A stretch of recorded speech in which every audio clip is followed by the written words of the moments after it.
যে মাশরুমকে একসময় বলা হতো ব্যাঙের ছাতা, আজ সেটাই বদলে দিল এক দম্পতির ভাগ্য।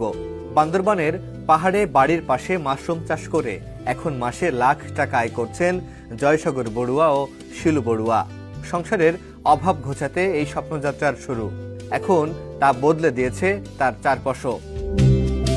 জয়সাগর বড়ুয়া পেশায় একজন পল্লী চিকিৎসক।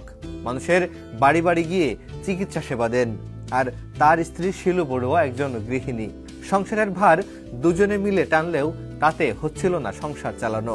আমি একজন ফার্মাসিস্ট, দীর্ঘদিন ধরে মানব সেবায় নিয়োজিত আছি। এই তো আমার স্বামী তো ডাক্তারি করতো, শুধু ডাক্তার দিয়ে চলতাম। এখন এটা হলো বাড়তি একটা।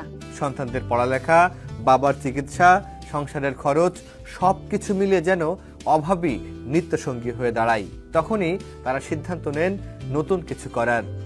এই মানব সেবা করতে করতে হঠাৎ করে একদিন ফেসবুকে মাশরুম সম্পর্কে জানতে পারলাম। শুরুর গল্পটা আমার স্বামী অল্প আনছিল, কয়েকটা আনছে, তো 20-30টা, এর তো 50টা, এর তো 100টা, করতে করতে এনে অনেকটা, এই 500টা, 1000টা, এরকম করতে করতে আমাদের সংসার চলে যায়। আমার সন্তানকেও মানুষ করতে পারছি। দুজনে মিলে বাড়ির পাশের পাহাড়ে শুরু করেন মাশরুম চাষ।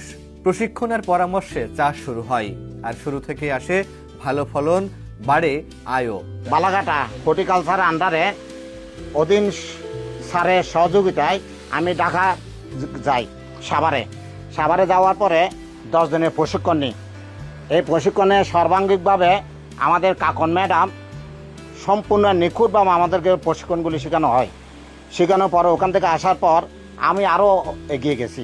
আগে তো আমরা বসে থাকতাম, কোনো কাজকর্ম নেই, তো এই কি করব, এইটাই শুরু করে দিই। হর্টিকালচার থেকে বিষয় আমরা উপার্জন করছি, অনেক উপার্জন এখন, অনেক, আমাদের কোনো অভাব নেই। আর আগে মাশরুম খাইতো না, ব্যাঙের ছাতা বলতো, এখন সবাই মাশরুমকে এখন জনপ্রিয় খাবার হিসেবে গ্রহণ করছে। সারা বাংলাদেশে মাশরুম চাষ হবে। এই মাশরুম চাষ তো বেকার লোকের জন্য না, শুধু আমি চাকরি করি, আমার জন্য মাশরুম চাষ করা যাবে। যারা ব্যবসা বাণিজ্য করে তারাও মাশরুম চাষ করতে পারবে, আর যারা স্কুল টিচার তারাও মাশরুম চাষ করতে হবে। মাশরুম চাষ করার জন্য কোনো আলাদা শ্রমিক লাগে না।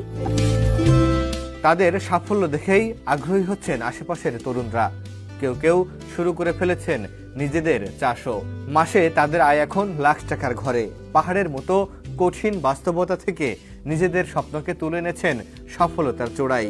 জয়সাগর ও শিলু বড়ুয়া এখন চান এই উদ্যোগ আরো বড় হোক, যেন পাহাড়ের আরো মানুষ ঘুরে দাঁড়াতে পারেন। বান্দরবন থেকে মামুন সোহাগ, সমকাল।